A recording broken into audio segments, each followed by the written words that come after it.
할렐루야. 예배를 드리면서 얼마나 좋았는지 교회 여러 모임이 있는 광고를 듣고 제가 저희 교회에서 이렇게 설교한 적이 있어요. 성도들은 모임을 반으로 줄여라. 무슨 초등학교 동창 모임, 아이들 중학교 입학 모임, 고등학교 모임, 그래서 온 동네를 싸돌아다니는데 그거 반으로 줄여라. 반으로 줄여서 교회 모임에 헌신해라. 그거 쓸데없는 거 붙잡고 돌아다니다가 가슴에는 바람만 들어가고 신랑 비판하고 가정 비판하다가 뒤지는 수가 있다 그랬어요. 하나님 앞에 헌신하고 하나님 앞에 시간을 모으고 하나님의 일에 충성하는 것이 이 땅의 삶의 목적이지, 온 동네를 싸돌아다니면서 무슨 모임이 그렇게 많냐고. 젊은 여자 집사들 회개하고 정신 차리라 그랬는데 여기 와서 보니까 성도들이 아주 열심히 모이는 것 같고 얼마나 가슴이 기쁘고 좋은지 모릅니다. 왜 삽니까? 예수 전하다가 죽으려고 사는 거예요. 예수님 말씀을 실천하려고 사는 거예요. 왜 이 길을 가는 거예요? 주의 복음을 땅끝까지 전하기 위해서 우리가 살아가는 중요한 목적을 많은 교회들이 잊어버리고 쓸데없는 것에 시간 낭비하고 돌아다니다가 가정과 개인 삶에 이상한 일들 많이 생기면서 무너져 내리는 현장을 수없이 봤습니다. 오늘 우리 목사님 교회에 와서 이 상황을 보니까 저는 오전 예배 때 박수 치는 교회 처음 봤어요. 저도 설교하러 많이 다니는데, 저는 통합직 교회를 많이 다니는데 박수 치며 예배 드리는 교회는 처음 봤어요. 하나님의 영광과 축복이 오늘 말씀 듣는 가운데에 여러분의 삶에, 여러분의 가정에, 여러분의 육신에 임하기를 주의 이름으로 축원합니다. 저는 북한 선교를 한 10년 했습니다. 김정일이가 죽었을 때 그때 평양에 있었어요. 평양에 있어서 저는 평안북도 숙천군 약전 협동농장 일을 봤습니다. 거기에 가서 이제 농사 짓는 길을 1년 동안 관리하고 그 다음에 추수할 때 함께 하고, 그래서 거기에 가서 농사 질 때 복토지파라는 농법을 썼어요. 벼씨를 땅에다 뿌리는 겁니다. 모를 만들지 않고 땅에다 직접 벼씨를 뿌리는 작업을 해서 농사를 짓는 일을 했는데, 그날 이렇게 앉아서 회의를 하다가 밖에 나와 있는데 그 협동농장의 부위원장 동무가 얼굴이 별로 안 좋아서 무슨 일이 있냐 그랬더니 부인하고 싸우고 왔대요. 그래서 너 죽으려고 환장했냐? 부인하고 싸우면 남쪽은 죽는 거다. 응? 부인을 행복해 하지 않으면 남쪽에는 꼼짝 못하는 거다. 그러면서 밥 해주고 너 빨래 해주고 애 낳아줘서 애 키워주는 부인한테 네가 뭐 잘한 거 있냐? 이 시골 구석에 집어넣고 화장품을 사다 줬어, 옷을 사다 줬어. 왜 부인한테 그 싸우고 난리가 나? 주는 밥 먹고 가만히나 있지. 그러면서 이렇게 얘기했어요. 아내가 행복해야 가정이 행복하고, 아내가 기뻐해야 네 영혼이 기뻐하는 일이 생기고, 네 아내가 나 인생 살기 싫어 이런 마음이 들면, 저녁에 그 마음이 들면 네 밥에는 그날 저녁에 쥐약이 들어가서 넌 내일 아침에 시체가 될 거는 넌 쥐도 새도 모르게 너는 뒤진다 그랬어요. 부인이 마음 먹게 달려있고 네 생명을 누가 지고 있냐? 네 부인이 지고 있다 그랬습니다. 그러니까 오늘 돌아가면 저 김일성 수령님 앞에 있는 꽃 좀 꺾어다가 줘서 사랑한다 그래 봐라. 네 인생이 달라질 거다 그랬어요. 그랬더니 옆에 있는 그 협동농장의 위원장 동무가 여성인데 울면서 그러더라고요. 목사님, 다음에 오실 때 남성 동무들을 학습당에 다 모아놓을 테니까 학습 좀 시켜주세요. 그래서 걱정하지 말라 그랬습니다. 학습 내가 다 시켜준다 그랬어요. 그런데 떠날 때 그 부위원장 남성 동무가 목사님, 가서 시키는 대로 제가 하겠습니다, 이 얘기를 하고 헤어졌어요. 평양으로 올 때 운전기사가 맨 앞자리는 목사님 좌석이라고 저한테 배정하고, 그리고 저하고 가정의 얘기를 많이 하게 됐어요. 북쪽 사람들의 가정의 문제 우리하고 비슷해요. 애들 공부 안 하고 속색이고 말썽 피우고 똑같더라고요. 그런 얘기를 들으면서 남과 북의 통일에 가정의 문제가 중요한 역할을 할 수 있다, 이렇게 생각이 됐습니다. 사랑하는 성도 여러분, 여러분의 가정은 평안하십니까? 여러분의 남편과 아내는 별일이 없습니까? 여러분의 자녀는 주 안에서 평안하십니까? 저는 독일에서 한 12년 동안 공부를 했습니다. 1년에 6개월은 공장 다녔어요. 5 식구가 먹고 살라고 하니까 생존 경쟁에 일하지 않을 수 없었습니다. 저는 22의 장가를 갔는데 제 색시는 저보다 7살이 많습니다. 그래서 그 귀하신 분을 모시고 오늘 아침에도 교회 가서 헛소리 하지 말고 하나님 말씀 잘 전하라고 저한테 그랬습니다. 저희 집 사람은 예수를 참 잘 믿는데 제가 다른 사람은 천국 갈지 안 갈지는 몰라도 우리 집 사람은 확실히 갈 것 같아요. 일주일에 4번은 노방전도 가고 2번은 산기도 올라가고 어떻게 하든지 예수를 전하려고 온 동네를, 집안 살림은 아주 조금 내버려 두고 그렇게 돌아다니고, 집에 먹을 거 있으면 다 사다 줘요. 오늘도 두 가방이 내가 들고 왔어요. 계란 삶아 오고 뭐 하고 애들 주고 차량관리위원회 뭐 주고 해서 어떤 때는 먹을 거 좀 내놓으라 그랬습니다. 어떤 때는 약가를 많이 했더라고. 이게 뭐냐 그랬더니 새신자들 다 줄 거라고. 네가 목회하냐 그런 말은 안 했습니다만, 그렇게 열심히 예수를 믿는 그 색시를 저는 원래 공대, 한양공대에 있다가 신학대학으로 편입해서 3학년 때 가만히 보니까 목사가 되려면 기도 많이 하는 색시가 필요한데 우리 집 사람이 기도를 교회에서 제일 많이 하더라고요. 새벽 기도 끝나고 1시간씩 해요. 그래서 찾아가서 당일날 결혼하자고 했는데 웃긴다 그래서 웃기지 말라고, 그래서 1년을 따라다녔습니다. 그래서 결혼하게 돼서 얼마나 기도를 열심히 한, 독일 가서 12년 동안 아침 식탁에 새벽 기도를 멈추지 않는 여자였어요. 그렇게 신앙이 좋은 아내를 데리고 사는 남편이 얼마나 공고하고 힘든지는 경험이 있는 사람들은 아마 잘 알 겁니다. 제가 목회를 하면서 하루는 집 열쇠를 놓고 교회에 갔었어요. 그래서 새벽 3시에 신방하고 들어오는데 새벽 3시에도 문을 안 열어줘요, 아무리 눌러도. 그래서 이제 공중전화에 가서 전화를 해서 문을 열었어요. 들어오고 나서 온 식구들을 다 깨웠습니다. 왜냐하면 제가 어렸을 때 우리 어머님은 아버님이 늦게 들어오면 안 주무셨어요. 밥도 이렇게 이불 속에 집어넣고 밥상 해놓고 절대 안 주무셨고, 주무신다면 벽에 머리를 기대고 주무셨어요. 근데 남편이 새벽 3시까지 안 들어오는데 잠을 잘 수 있어요? 이건 가정에 문제가 있는 겁니다. 남편이 새벽 3시까지 안 들어오는데 어떻게 자녀들이 잠을 잘 수가 있어요? 그래서 전부 다 깨워놓고 회개하고 정신 차리라 그랬어요. 아빠가 새벽 3시까지 안 들어오는데 어떻게, 그리고 배를 누르면 발딱 일어나야지 어떻게 전화를 걸 때까지 못 정신 차리고 이렇게 잠을 자는 이 집안에는 문제가 있다 그랬습니다. 그리고 저희 집 사람에게 공개 사과하라 그랬어요. 공개 사과, 이건 잘못된 거다 그랬습니다. 그러고 나서 이제 며칠 있는데 큰딸이 저한테 그랬어요. 아빠 좀 보재요. 왜 그러냐 그랬더니, 왜 집 열쇠를 잊어버리고 갔냐. 그리고 아빠는 들어오면 잠을 잘 수 있지만 우리는 아침에 학교 가는데 왜 깨웠냐 그러더라고. 그리고 식구들이 다 일어나서 무슨 유익이 아빠한테 있었냐. 그래서 앞으로 늦게 들어오면 조용히 말없이 자고, 2번째, 열쇠를 꼭 잊어버리지 말고 갖고 다니라 그러더라고. 그래서 어떻게 됐어요? 제가 잘못했다. 그리고 도리어 제가 공개 사과를 했습니다. 열쇠를 꼭 잊어버리지 않고 가지고 가겠다 그랬습니다. 아버지의 권위, 정말로 아버지의 권위가 실추된 시대에 우리가 살고 있지 않나 생각이 됩니다. 아버지가 가족과 동화되지 못하니까 도태된 사회 속에 우리가 살고 있는 것 같아요. 제가 학회 갔다가 이렇게 공항에 아들이 데리러 왔을 때 아들이 저한테 그랬어요. 아빠 취업이 됐어요. 그래서 그 말을 딱 듣는 순간 저는 2가지를 생각했습니다. 이게 남편들, 아빠의 마음 같아요. 첫 번째, 아파도 되겠구나. 이제 내가 아파도 되겠구나. 그런 생각이 가장 먼저 떠올랐어요.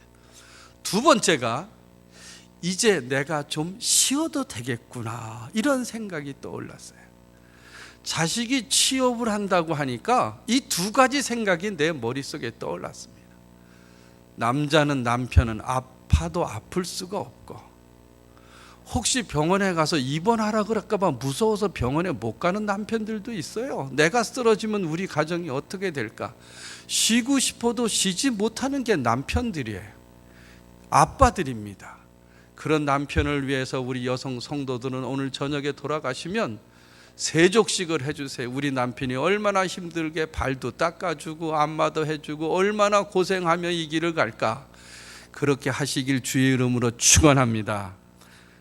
아멘이 불만이 많으신데 사랑의 교회에서는 그러더라고요. 그 설교를 마치고 나오니까 젊은이가 울면서 우리 아빠는 술만 먹으면 우리 엄마를 때리는데 그런 사람도 우리가 섬겨야 돼요 이렇게 묻길래 제가 대답을 뭐라고 했냐면 그 새끼는 금방 죽을 거라 그랬습니다.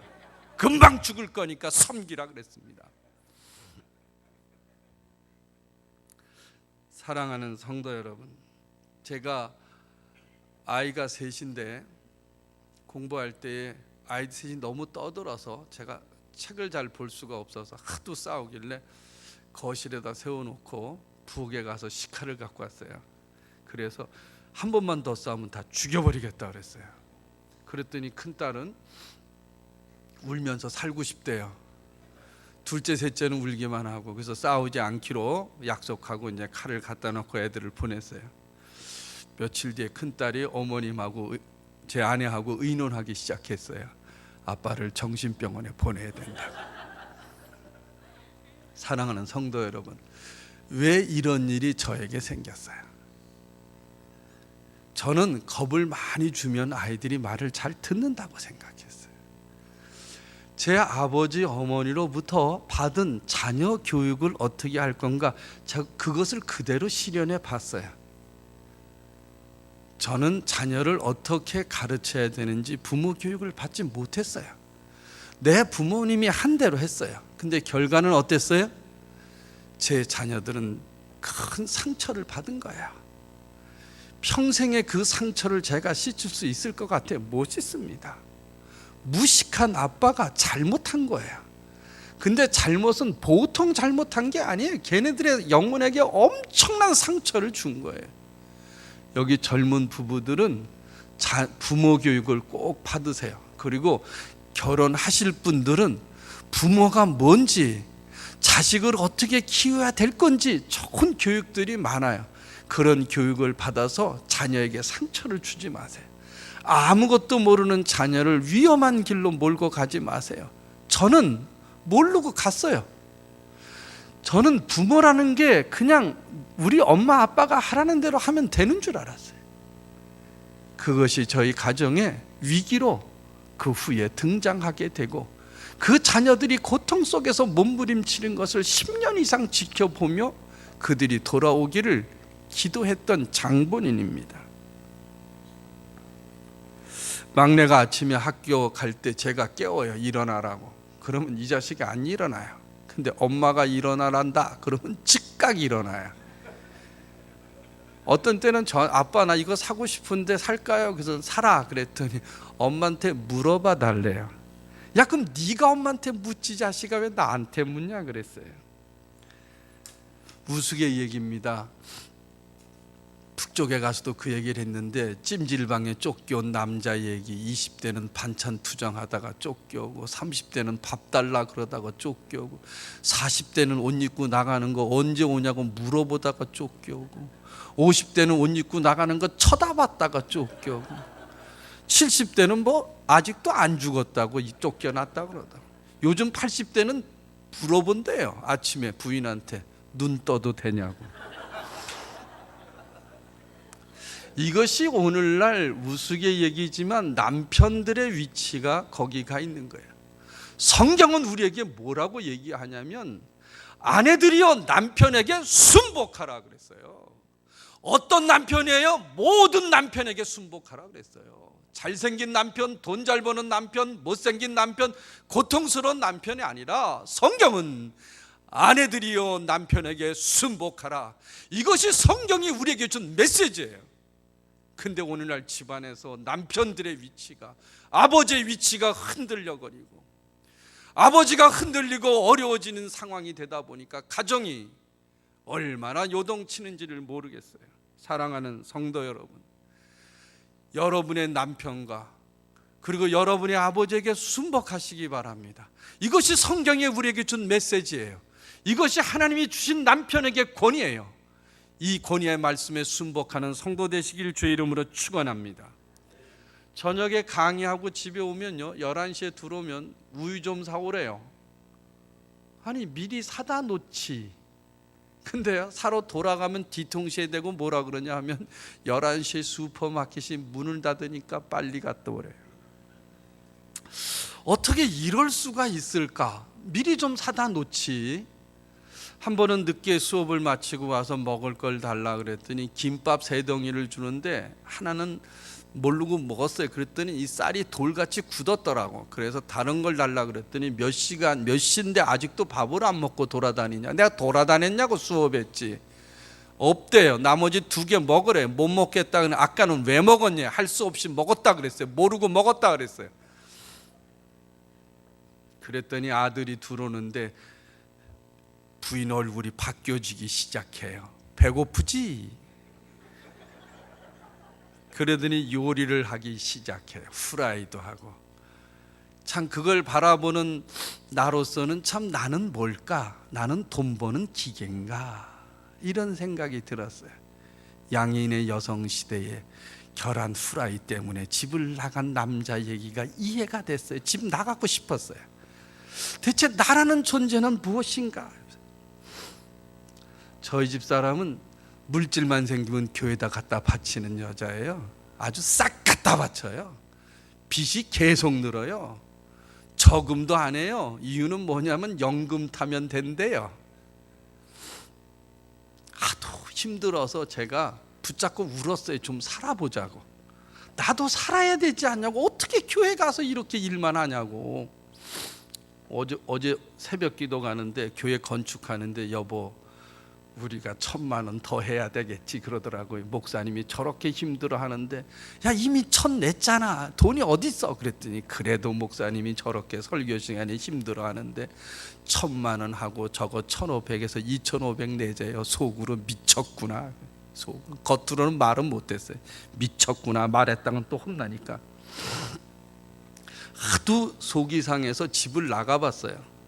집을 나간다 그랬더니 제 아내가 가만히 있어요. 그래서 가방을 쌌습니다. 그랬더니 둘째 딸이 아빠 어디 가냐 해서 엄마가 속색이어서 아빠가 좀 집을 나가야겠다. 근데 집을 나간다 그러면 짐을 쌀 때 여자들이 와서 보통 말리거든요. 나가지 말라고 어디 가냐고. 근데 짐 싸가지고 천천히 현관으로 걸어가도 안 말려요. 그러더니 설거지 하더니 이렇게 오더니 잘 다녀오시래요. 근데 나갔는데 갈 데가 없는 거예요. 안수 집사한테는 큰 매형집에 가기도 그렇고 목사가 부부싸움 하다가 갈 데가 없더라고요. 그래서 한강변에 앉아가지고 차 안에서 고민을 했어. 이거 어디로 가면 좋을까? 친구 목사한테 전화했더니 까불지 말고 빨리 들어가래요.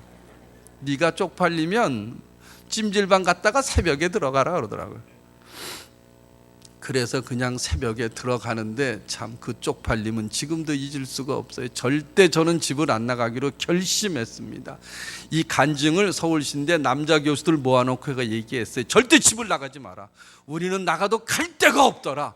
그리고 저는 드라마에서 보면 여자가 울면서 다리를 잡는 것처럼 그런 장면이 일어날 줄 알았는데 절대 일어나지 않으니까 남자는 집을 나가면 갈 데가 없다고 제가 얘기를 해줬습니다. 나가도 갈 데가 없는 게 아버지입니다. 저는 집에서 텔레비를 잘 못 봐요. 저희 집사람이 목사가 텔레비 보면 안 된다 그래가지고 거실에는 십자가밖에 없어요. 애들 방하는 텔레비가 있어요. 그래서 텔레비를 좀 보려면 마늘을 까거나 뭐 양파를 까면 볼 수 있는 기회가 속도가 늦으면 또 빨리 까라 그래요. 아이들 방에 돈 주고 가서 텔레비를 보기도 해요. 뭐 좀 봐야 되는데 목사가 하나님께서 평생 기도의 분량을 정해줬는데 그 기도의 분량을 맞추라는 거예요. 그러다가 대판 싸웠어요. 나는 텔레비를 볼 수 있는 권세와 능력이 있고 나는 텔레비를 살 수가 있는 사람이라고 그래요. 대판 싸운 다음에 런닝머신을 뛰는 조건으로 한 대를 사다 놨어요. 얼마나 텔레비가 좋은지 잘 몰라. 아침에 눈 뜨면 키는데 제 아내가 눈 뜨면 성경을 봐야지 목사가 텔레비부터 키면 어떡하냐. 밤새 무슨 일이 있는지 목사가 설교할 때 예화로 보기 위해서는 내가 봐야 된다 이런 얘기를 해요. 그래서 참 독한 아내 만나서 신앙훈련 참 받는구나. 그랬더니 결혼할 때 저희 담임 목사님이 그랬어요. 박 선생은 아내보다 한 발자국만 앞서 예수를 믿으면 유명한 목사가 될 겁니다. 그 얘기가 귓전에 생각. 항상 저는 뒤따라 가는데 앞설 생각은 지금 없습니다. 그냥 주님 곁으로 가는 것이 행복하다 이렇게 생각합니다. 어떤 때는 베란다 문이 열렸다고 빨래 젓는다고 문 닫으라고 그러고, 자다가도 몇 시냐고 저를 깨워서 물어봐요. 아, 자기가 눈 뜨고 보면 되지. 그래가지고 불 켜는 시계를 갖다가 천정에 사서 달아줬는데도 여전히 몇 시냐고 물어보는 사람은 아내고 대답하는 사람은 접니다. 제 아내가 저를 참 잘 활용했구나 이런 생각이 들었어요. 그러면서 생각해 보니까 성경에서 아내는 뼈 중에 뼈요 살 중에 살이라 그랬습니다. 아내가 아프면 남편이 아픈 겁니다. 아내가 불행해지면 가정이 불행해지는 겁니다. 뼈 중에 뼈요 살 중에 살이 아프면, 고통스러우면 남편이 고통이 되고, 아내가 힘들면 남편은 죽는 겁니다. 이게 성경의 원리입니다. 그래서 남편들은 아내를 어떻게 해요? 내 몸같이 사랑하라 그랬습니다. 내 몸같이 아끼고 내 몸같이 사랑할 때 아내가 행복하고 즐거운 삶을 살아갈 때에 가정 전체가 행복한 것이 성경의 원리입니다. 그래서 깨달은 게 뭐냐 하면 아내가 시키는 대로 한다. 절대 토론하지 않는다. 어떤 때는 설거지 하다가 식탁에 딱 앉으면서 물 한 컵 달래요. 아니, 앉기 전에 가져가지. 그랬더니 앉으면서 생각이 났대요. 절대 논쟁하지 않습니다. 시키는 대로 한다. 텔레비 보다가도 뭘 물어보면 즉각 대응해야지. 아, 그 전에 물었는데 왜 자꾸 물어? 이렇게 하면 그때는 혼나는 날입니다. 그리고 내 시간을 뺏기는 날이고 내 머리가 아프는 날이기 때문에 아내가 부르면 즉시 쫓아가고, 얼마 전엔 김치를 담그는데 한 8번을 나를 부르더라고. 8번을 기쁜 마음으로 갔어요. 혹시 얼굴이 붉어지면 이상하게 느낄까 봐. 고추를 더 넣어라, 뭘 넣어라, 뭘 가져와라, 계속 도와줬어요. 그리고 쫓아가서 텔레비 보는 게 낫지. 지금 이게 8번째다 말이야. 당신은 어떻게 김치를 할 때 모든 걸 갖다 놓고 김치를 해야지 말이야. 할 때마다 부르고 이러면 되냐고. 이렇다면 뒤지는 수가 있는 거예요. 갑자기 설거지 하다가 사랑하냐고 물어봐요. 그럴 때 다 늙어서 무슨 사랑이야 그러면 그날은 죽는 날입니다. 그럴 때는 정색을 하고 사랑합니다 이렇게 하고서 얼굴 보고 바로 와서 텔레비를 보는 게 가장 빠른 전략입니다. 그걸 깨닫는데 39년이 걸렸어요.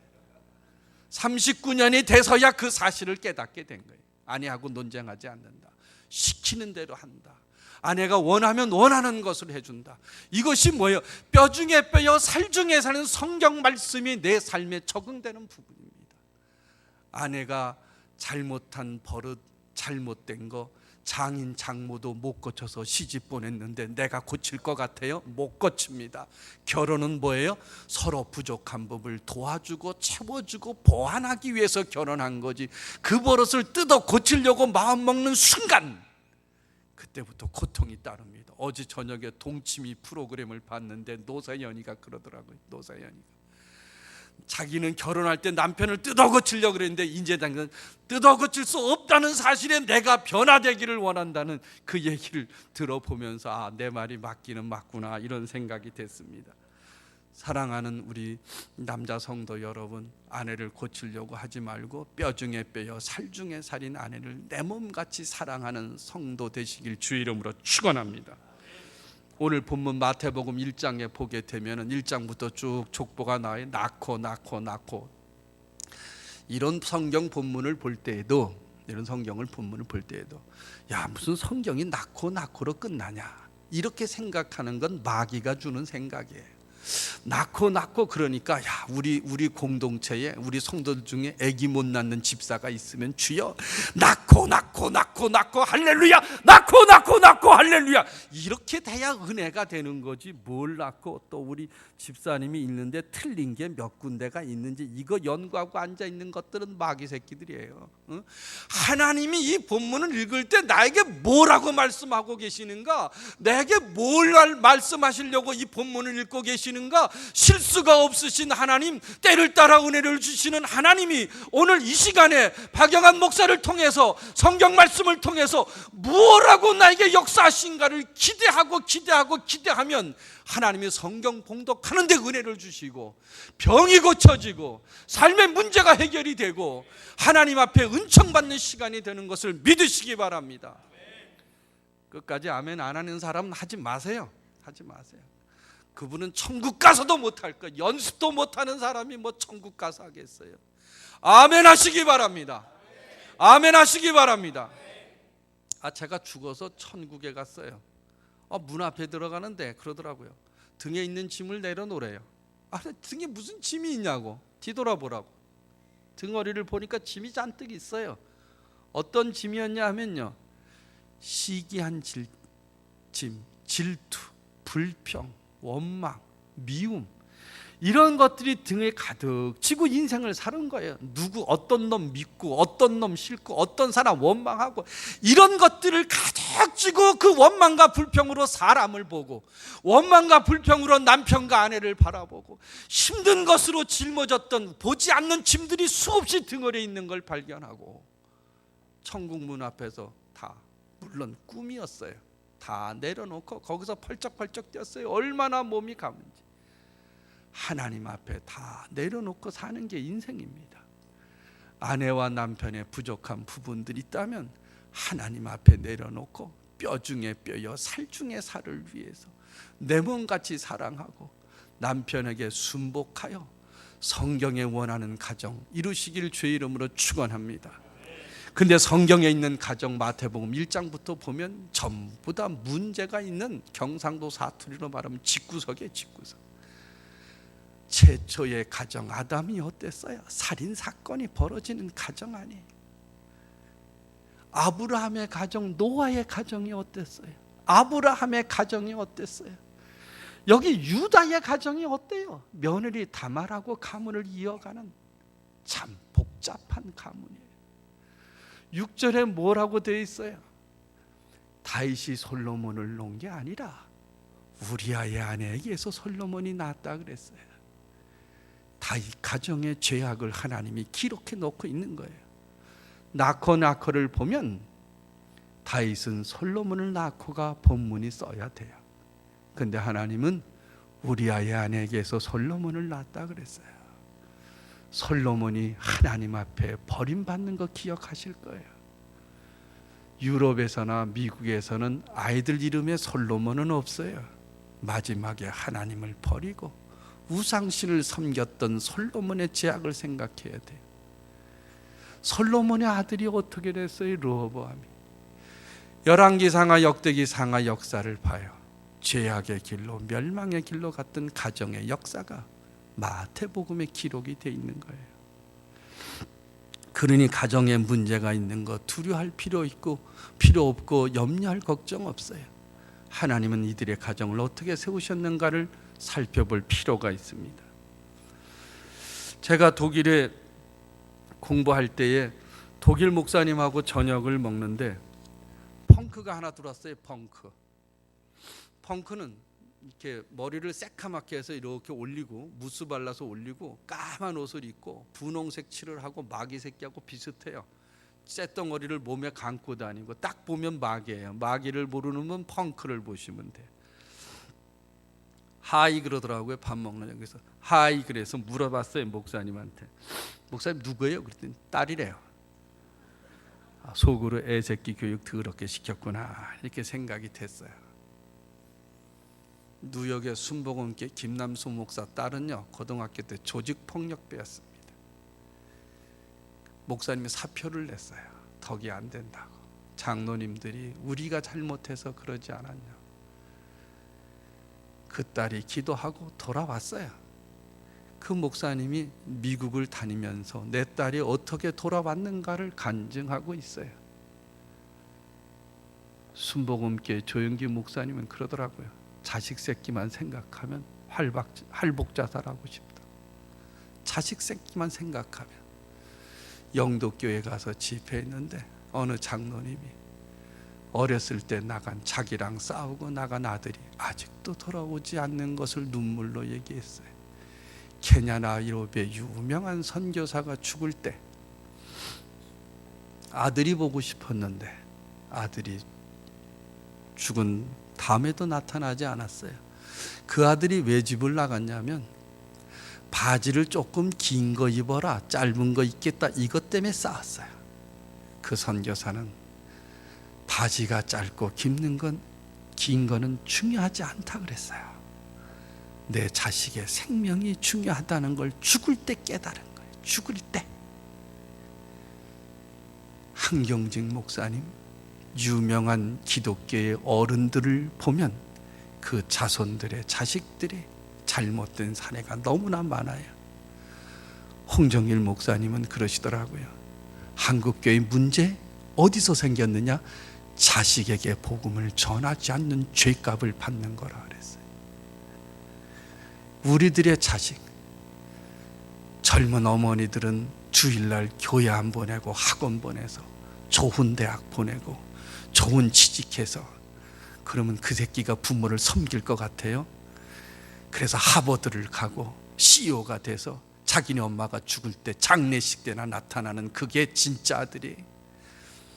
내 친구가 지 아들이 조지아 공대 들어갔다 그래서 나머지는 다 하버드 갔는데, 야 어떻게 이렇게 공부를 못했냐. 그래서 야 하버드 가서 CEO 된 놈들은 다 미쳐가지고 뒤질 거야. 걱정하지 마라. 네 아들은 그래도 조지아 갔으니까 인간답게 살다가 네가 아프다 그러면 병원에 찾아올 정도지, 나머지 사람은 장례식에도 바빠서 못 올 수 있다. 그게 복된 자식이냐? 이산가족 된 거다. 공부 똑똑히 잘해가지고 간다는 거지. 그것이 과연 자식을 잘 키운 거냐? 제가 그렇게 윽박질렀습니다. 그리고 마지막으로 너도 공부 못했어 임마. 응? 거기 간 것도 걔가 다행이야. 하나님의 말씀으로 자녀를 키워야지. 주일날도 학원 보내는 여자 집사님들 정신 차리셔야 돼요. 응? 서울은 너무 많아요. 주일날 교회도 못 오게 하고 학원 보내는 사람이 있어요. 하나님께서 머리를 치면 정신병자가 되고, 하나님께서 지하 명철을 주면 일어서는 역사가 하나님의 권세와 능력에 있는데, 지금은 공부 잘할 필요도 없어요. 하나님께서 지혜를 주면 벤처만 되면 말이에요, 교회 성도가 내는 11조 한 사람이 다 내는 역사가 일어나는 거예요. 다 내는 역사가. 미국에서 해군 중위가 바다에 길이 있다는 성경 말씀을 보고 해도를 발견했단 말이에요. 하나님의 역사와 하나님의 능력이 성경 안에 있는데, 세상 학문을 통해서 애들을 보내가지고 하나님을 멀리하는 이런 죄악을 범하는 성도들이 상당히 많아요. 상당히. 그렇게 키운 자식이 어떻게 될 것 같아요? 어떻게? 하나님을 모르고 살아가는 자식이 어떻게 될까? 그 귀신 같은 그 독일 목사님 딸아이를 보고 참 자식 농사 잘못 졌다 이렇게 생각이 됐는데, 그 귀신 같은 게 저희 집에 나타났어요. 아, 얘는 록밴드를 따라다녀요. 주말에 노래 부르고. 그리고 얘는 천식 환자예요. 아스마 환자인데 숨을 못 쉴 때가 많아요. 스프레이를 갖고 다녀요. 걔 주변에 있는 사람들은 걔를 위해 스프레이를 다 갖고 있어요. 근데 금요일날 병원에서 천식 때문에 입원했는데 퇴원한다고 그래서 제가 금요일날 하지 말고 월요일날 하라 그랬습니다. 왜냐하면 금요일날 퇴원하면 토요일날 기어 나가니까. 제가 안 된다 그랬어요. 아, 그랬더니 얘가 퇴원하겠대요. 그래서 할 수 없이 병원에 가서 데려오는데, 병원에서 싸움이 났어요. 너 토요일날 나가려고 그러지? 안 나간대. 나간다는 말 안 했대. 아빠는 머릿속에 있는 얘기를 자기한테 얘기하지 말래요. 그래가지고 제가 경상도 대구 사람인데 한 대 줘 박아버렸어요. 병원에서. 그래가지고 집으로 오는데 차 안에서 논쟁이 붙었어요. 그런데 차 안에서 뛰어내리려고 그러더라고요. 그래서 모가지를 딱 잡고 집에 왔어요. 그래 때리려고 그러는데 지 엄마가 저를 말려서 못 때렸어요. 그런데 얘가 쫓아나가가지고, 독일에서는 아이들을 패면 경찰에서 걸리게 돼 있어요. 아이들을 때리면 안 되게 돼 있어요. 아이들 책가방도 적혀 있어요. 부모가 때리면 일로 전화해라. 책상에도 적혀 있고 선생님도 가르쳐주고. 그랬더니 얘가 유겐트암트에 가서 고발했어요. 아빠가 나를 때렸다고. 그래서 유겐트암트에 불려갔어요. 불려가서 아이를 때렸냐고. 때렸다고. 독일 법에 아이를 때리지 못하게 돼 있는 거 아냐고. 안다고. 근데 나는 목사기 때문에 성경 잠언에 애새끼는 패라고 돼 있다. 미련한 게 얽혀 있어서 패야 된다 그랬다. 근데 목사님 그건 교회 가서 얘기하시고 우리는 법대로 해야 됩니다. 그래서 한 달 동안 유견태한테 끌려다녔어요. 조건은 뭐냐? 아버지가 집을 나가라는 거예요. 그래 자기가 들어온다고. 그래서 이제 합의를 본 게 다시는 안 때리기로 하고, 때리면 내가 집을 나간다 이렇게 약속을 하고 데리고 왔어요. 가정교육이 되겠습니까? 그놈은 아주 저를, 제가 교회 좀 가자 그러면 자기는 통일교나 몰몬교를 믿겠대요. 교회는 절대 안 나가요. 다행히 걔가 공부는 잘했지만 독일에서는 김나지움에서 F가 두 번 받으면 학교를 옮겨야 돼요. 그래서 다행히 은혜스럽게 공부를 못해서 한국으로 쫓겨오게 됐어요. 전화가 왔어요. 11학년이 있냐 해서 걱정하지 마라 오라 그랬어요. 와서 보니까 10학년밖에 없어요. 그랬더니 목사가 거짓말했다고 괴롭히기 시작하고, 밤새 컴퓨터 하죠. 교회는 안 나가죠. 권사님들은 보면 목사님 걔 어디 갔어요? 아니 집에 있어요. 근데 그 말은 못하니까. 근데 안 물어봤으면 좋겠어요. 근데 권사님이 계속 물어요. 아니 목사라고 자식도 목사이 아닙니다. 내가 장로라고 내 자식이 장로의 신앙이 아니에요. 물어볼 필요 없어요. 없으면 안 나온 거예요. 집에서 자던지 지가 알아서 하겠죠. 밤새도록 컴퓨터하고 주일날 교회 안 나와요. 가족 찬송가 경연대회 때 돈 주고 사요. 시간당 얼마씩 주고 와서 찬송가 부르고 자긴 가요. 걔가 금요일마다 홍대 앞에 클럽에 나가요. 홍대 앞 클럽 밤 12시만 되면 외국서 살던 애들이 다 모이는 데가 홍대 앞이에요. 그때 새벽 6시에 들어와요. 기집애가 밤 12시에 나가서 6시에 들어온다는 거 상상해 보세요. 그것이 가능한 일인가? 한국에서 고등학교 2학년에 넣었어요. 근데 얘가 학교 갈 때마다 담배를 피우고 가는 거예요. 옥상에서 교복 입고. 야, 참 저 귀신이 어떻게 우리 집에 들어왔나. 차를 태워다 주는데 슈퍼마켓에 세우라 그러더라고요. 세웠더니 담배를 사가지고 나오는 거예요. 그래서 몇 개비를 휴지에 몰아서 집어넣더라고. 그리고 학교에 데려다 줬어요. 그리고 저랑 싸우면 온갖 저주를 저한테 해요. 내가 누구 때문에 독일 가게 됐는가, 내 인생은 뭔가 책임지라는 거예요. 그 갈등 때문에 제가 잘못했고 미안하다고 했지만 딸은 받아들이지 않았어요. 그리고 교회 좀 가자 그러면 절대 가지 않았어요. 아빠가 믿는 예수 안 믿겠다 그랬어요. 학교에서 담배 피다 걸렸어요. 그래서 제가 가서 또 선생님 면담하고, 그 선생님이 이 학생은 지도가 안 된대요. 담배 피웠어? 안 피웠어?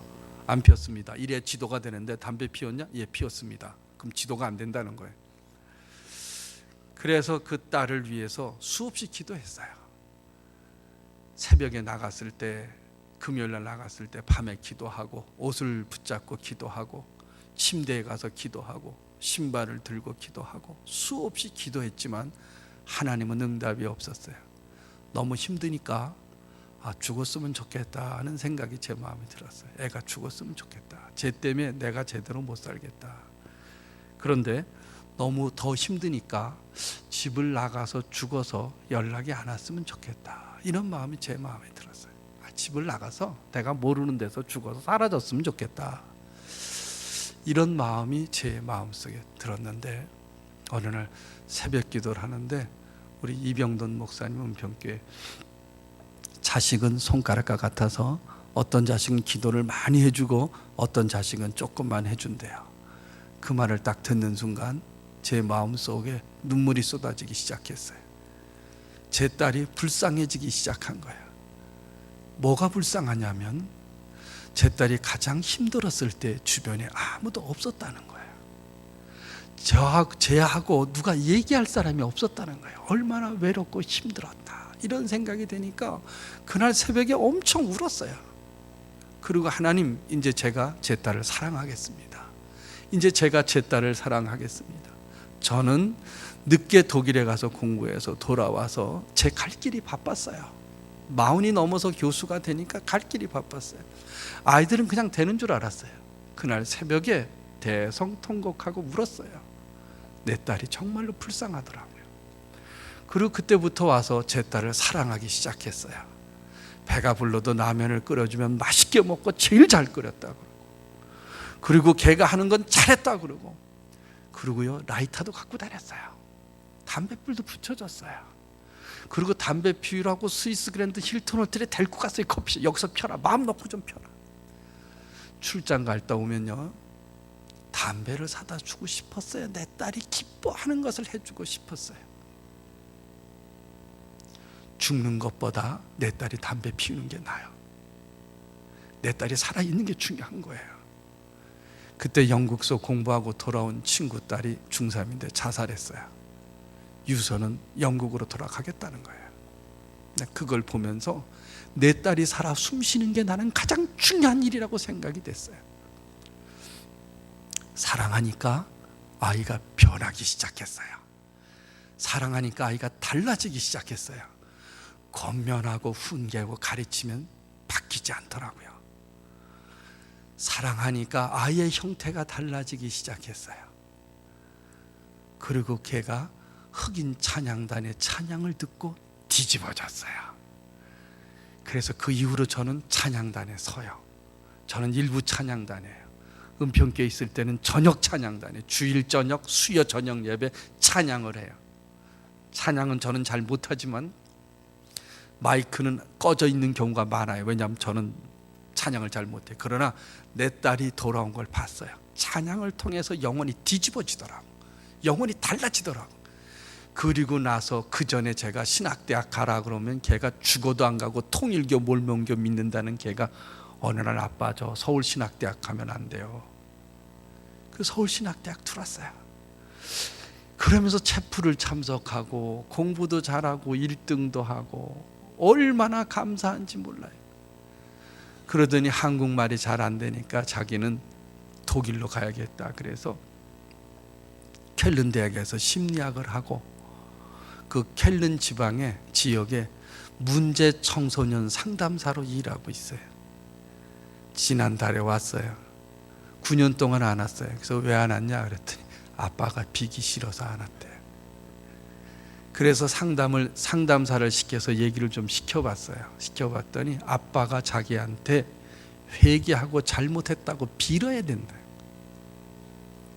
그래서 어느 날 나를 잡아서 국제시장을 보여줬어요. 같이 봤어요. 그리고 마지막 장면에 덕수가 그러죠. 아버지 나 정말 힘들었다고. 그걸 보면서 제 딸에게 내가 힘들었다 그랬어요. 독일에서 직장 다니고 연구소 가고 공장 다니고 애들 키우고 목회하고 내가 너무 힘들었다. 이렇게 걔를 붙잡고 울었어요. 그리고 내가 너에게 시간을 많이 못 내준 거 정말 미안하다. 아빠가 정말 잘못했다. 둘이 1시간 동안 울었어요. 울고 나니까 아빠 이해한다. 아빠 용서한다. 그리고 그 딸이 독일로 갔어요. 지금 아침 저녁으로 카톡해요. 내 딸아 사랑한다. 고맙다. 아직 담배는 못 끊은 것 같아요. 그래서 조금만 피워라. 갈 때 기도하겠다 그러더라고요. 아빠 기도할게. 그래서 기도해라. 나쁜 습관은 버려라. 카톡을 해서 그 영혼의 상처를 다 치유받고 독일로 떠났어요. 사랑하는 성도 여러분, 여러분의 자녀가 예수를 믿고 살아가면 그게 100년의 축복입니다. 한 세대가 30년이면 내 손자까지 예수를 믿고 넘어가면 100년의 축복을 자식들에게 물려주는 거예요.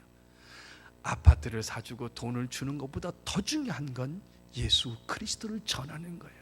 앞으로 사회는 살면 살수록 정신적 고통과 우울증과 그리고 위기 속에 빠져 있는 정신 상태가 있는데 그걸 극복하는 길은 예수를 믿는 거예요.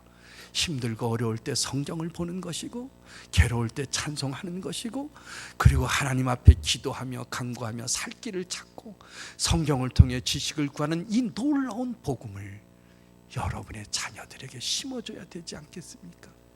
여러분의 자녀들이 그 길로 갈 수 있도록 여러분이 만들어줘야 되지 않겠어요? 그 원리는 사랑하는 겁니다.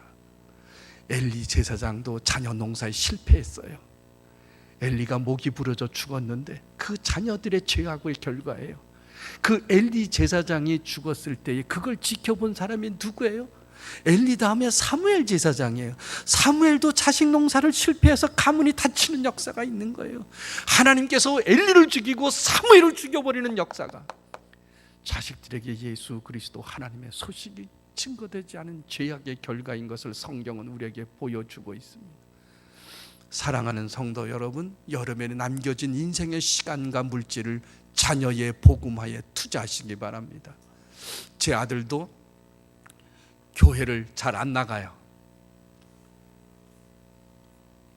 요새는 11조 내는 것 때문에 싸우는데 1년만 교회를 잘 다니면 제가 하와이 구경시켜준다 그랬어요. 부부 동반해서. 그래서 지난주에 300 줬어요. 이제는 11조를 내면 그 다음 코스는 내가 아직 얘기는 안 했어요. 11조를 내는 날부터 내가 그쪽 교회 가서 특세하면 가서 특세 가서 지원해 주고 오고, 그리고 며느리가 오면은 좌우지간 만날 때마다 10,000원이든지 5,000원이 있는 돈은 좌우지간 일부를 줘요. 항상 나를 만나면 좋은 걸 받는다는 생각해서. 걔도 이제 교회 가서 성가대하고, 얼마나 감사하고 축복된 건지 모래. 내 자식이 예수 믿어 어려울 때 기도하고 하나님의 말씀을 보고 찬양하는 인생을 살아갈 수 있다면, 여기에 내 물질을 투자해야 되고, 여기에 내 시간을 투자하고, 여기에 내 모든 걸 바쳐서 자식이 자살해 죽으면 인생 실패한 겁니다. 사랑하는 성도 여러분, 여러분의 자식이 예수를 믿지 않으면 실패한 인생입니다. 총력을 기울여 내 자식에게 어떻게 예수를 전할 것인가 결심하며, 가장 중요한 원리는 사랑으로 그 자식을 품어갈 때 가정의 복음화가 이루어진다는 사실을 기억하시고, 내 생각 내 방법은 벗어버리고 예수 그리스도께서 죽기까지 사랑하셨던 것처럼, 속상한 일이 한두 가지겠어요. 그러나 불러서 어떻게 하면 얘가 예수를 믿을 수 있을까? 어떻게 하면 내 자식이 주님 곁에 가까이 갈 수 있을까? 이 생각이 저는 거의 내 머릿속에 들어있어요. 저는 자식을 위해서 목사가 기도하는 건 죄라고 생각했어요. 저는 잘 몰랐어요. 사치라고, 잘못된 이기심이라고 생각해요. 지금은 안 그래요. 저는 모든 기도의 출발은 자식들 이름 불러가면서 기도하고 그 다음 기도를 시작해요. 내 자식이 예수를 믿는 것만큼 더 중요한 내 인생의 사건은 없습니다. 사랑하는 성도 여러분, 오늘부터 사랑으로 여러분의 자녀와 남편과 아내를 사랑하심으로 예수의 믿는 복음의 가정으로 살아가는 여러분 되시길 주 이름으로 축원합니다. 기도하겠습니다. 우리를 사랑하시는 아버지 하나님, 성경에 무너진 가정들이 많지만 예수 그리스도의 언약을 붙들고 간 가정이 그리스도의 계보가 된 것을 저희가 믿습니다. 오늘날의 그 언약은 예수 그리스도의 보혈을 믿는 자들을 통해서 하나님의 역사가 이루어진 것을 저희가 믿고, 우리의